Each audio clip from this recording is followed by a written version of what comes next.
తెలంగాణ రాజకీయాల్లో భాషా ఆరోపణలు గీత దాటిపోతున్నాయన్న అభిప్రాయం వినిపిస్తోంది. గతంలో ఏపీలో ఇలాంటి రాజకీయాలే నడిచేవి. ఇప్పుడు తెలంగాణకు విస్తరించాయి. తెలంగాణ రాజకీయాల్లో ఒక్క సోషల్ మీడియా పోస్ట్ సునామీ తీసుకొచ్చింది. బీజేపీ ఎమ్మెల్యే రఘునందన్ రావు మంత్రి కొండా సురేఖకు ఓ కార్యక్రమంలో నూలు పోగులతో చేసిన దండ వేసిన ఫోటోను తీసుకుని బీఆర్ఎస్ సోషల్ మీడియా కార్యకర్త ఒకరు జుగుప్సాకరమైన కామెంట్తో పోస్టు పెట్టారు. ఈ పోస్టును చూసి మంత్రి కొండా సురేఖ కంటతడి పెట్టుకున్నారు. కాంగ్రెస్ నేతలు ఫైర్ అయ్యారు. ఆ పోస్ట్ అభ్యంతరకరంగా ఉందని హరీష్ రావు విచారం వ్యక్తం చేశారు. ఇక పరిస్థితి సద్దుమణుగుతుందని అనుకునేంతలో కేటీఆర్ చిట్చాట్లో రాహుల్ గాంధీ కొండా సురేఖపై చేసిన కామెంట్స్తో మొత్తం వ్యవహారం చేయి దాటిపోయింది. బుధవారం ఉదయం మీడియా ప్రతినిధుల చిట్చాట్లో కేటీఆర్ కాస్త ఘాటుగా మాట్లాడారు. మూసీ కూల్చివేతలతో పేదలు చేస్తూ ఉంటే రాహుల్ గాంధీ ఎక్కడ సచ్చాడని కూడా ప్రశ్నించారు. కొండా సురేఖ ఏడుపులు పెడబొబ్బలు అన్నీ డ్రామాలేనని అన్నారు. అవి కెమెరాల ముందు చేసిన వ్యాఖ్యలు కావు. కానీ మీడియా ప్రతినిధులు యాజ్ ఇట్ ఈజ్ గా రిపోర్ట్ చేశారు. ఫలితంగా కొండా సురేఖ మరో అడుగు ముందుకేశారు. కొండా సురేఖ కేటీఆర్ను టార్గెట్ చేయటానికి నాగార్జున కుటుంబాన్ని, హీరోయిన్ రకుల్ ప్రీత్ సింగ్ విషయాన్ని కూడా ప్రస్తావించారు. వారి పేర్లు ప్రస్తావించకపోతే రాజకీయ విమర్శలుగానే ఉండేవి.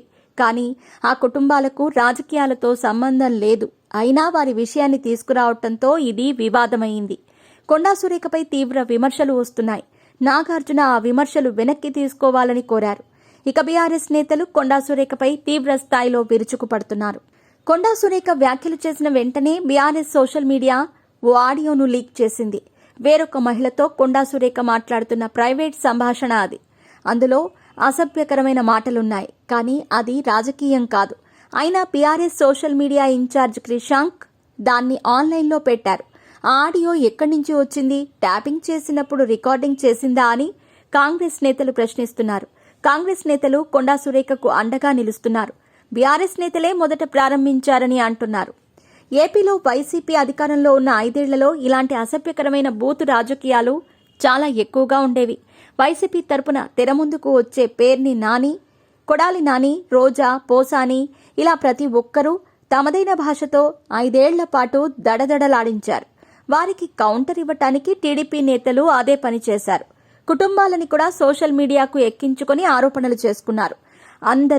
అందరి కుటుంబాలపై ఇష్టం వచ్చినట్లుగా పోస్టులు పెట్టుకున్నారు. ఇదే రాజకీయం అనుకున్నారు. అయితే ఎన్నికల తర్వాత ఏపీలో మార్పు వచ్చింది. ఇప్పుడు అక్కడ రాజకీయ విమర్శలు వినిపిస్తున్నాయి. కానీ బూతులు మాట్లాడటం లేదు. వైసీపీ అధికారంలో లేకపోవడంతో తమ అధికార భాషను వాడే ప్రయత్నం చేయటం లేదు. టీడీపీ నేతలు గీత దాటటం లేదు. కానీ తెలంగాణలో మాత్రం పరిస్థితి మారిపోయింది. ఏపీ రాజకీయాలు తెలంగాణలో కనిపిస్తున్నాయి.